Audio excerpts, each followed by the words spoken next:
narrazione grazie al digitale. Semplicissimo da dire, da fare un po' meno. Gli strumenti per fare editing, montaggio di video o animazione di semplici cartoni animati sono abbastanza complicati. Noi vorremmo qualcosa di semplice per permettere ai bambini e ai ragazzi di gestire in autonomia la maggior parte del lavoro e magari non impazzire noi a casa dopo la scuola per montare, tagliare, scansionare. Grazie ad un progetto eTwinning ho scoperto Canva, uno strumento favoloso che nella versione gratuita permette di fare anche semplici montaggi di video con disegni e scritte. Vogliamo provare? Per utilizzare Canva devo creare un account. Posso usare il mio account Google, posso usare Facebook o la mia mail. Sono pochi passaggi, basta seguire le istruzioni. Io l'ho già fatto.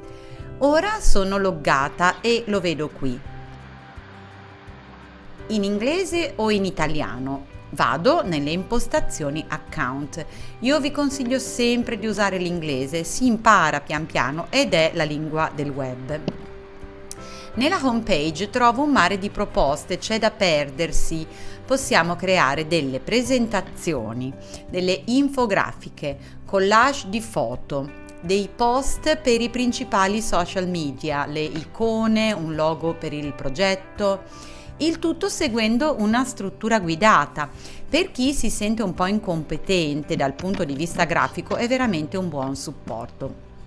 C'è tanto da imparare, come accostare i colori, come gestire gli spazi, le intestazioni.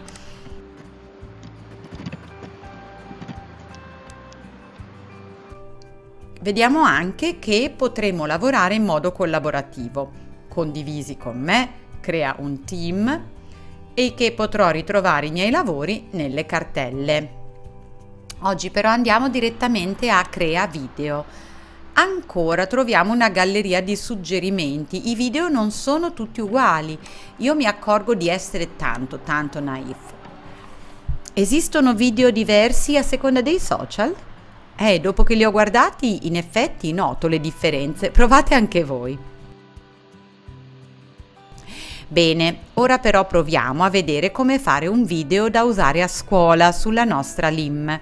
Un video in cui gli studenti raccontano una storia, disegnano, leggono, insomma quello che serve a noi. È il primo, orizzontale, vedete? Si è aperta una finestra qui a fianco. Progetto senza titolo. Io ho il terrore dei progetti senza titolo, so già che poi li perdo, quindi diamo subito un nome. Ho una pagina bianca, ogni pagina durerà 5 secondi, lo vedo qui. Inserisco il titolo della storia, intestazione, posso cambiare i colori, sottovoglio un disegno di una principessa, lo trovo qui, elementi oppure foto. Usate immagini gratuite, altrimenti quando sarà ora di scaricare vi troverete bloccati. O pagate o fate la versione di prova, insomma una seccatura. Aggiungo un paio di animazioni,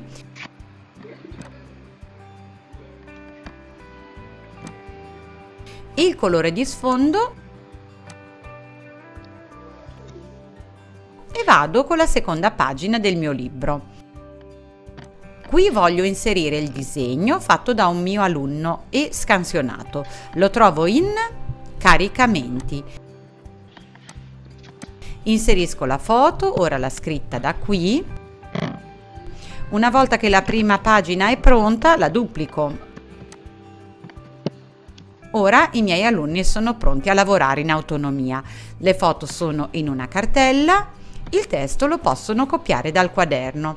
Insomma, decisamente un bel prodotto che però presuppone da parte dell'insegnante un certo lavoro, scansionare i disegni, rinominarli, metterli in una cartella, numerare e poi manca l'audio. Il programma permette di utilizzare una sola traccia per il filmato.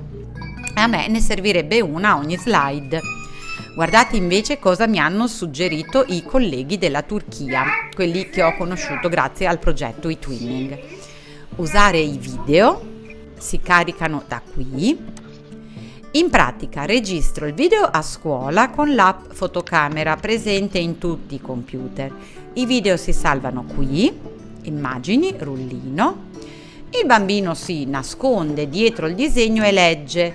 Registro dal PC di classe e immediatamente carico. Inserisco, taglio, ridimensiono. Favoloso! In un paio d'ore abbiamo fatto praticamente tutto. Disegni, registrazioni, montaggio. E i bambini vedevano in diretta dalla LIM di classe la creazione del loro prodotto condiviso. Per loro è stato un bel esercizio di lavoro silenzioso, dovevano registrare, bisognava stare attenti a non muovere le sedie e non far cadere le matite, molto utile anche per l'autocontrollo. Posso riordinarli.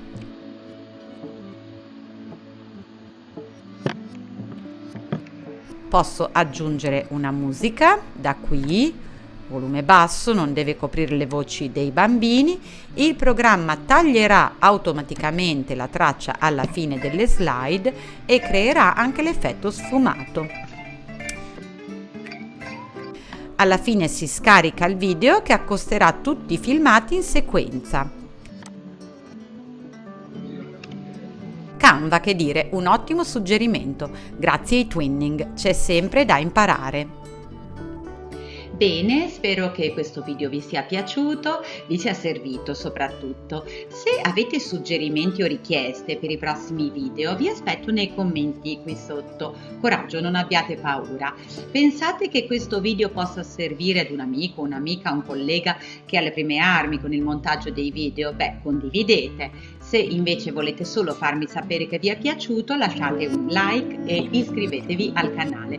A presto!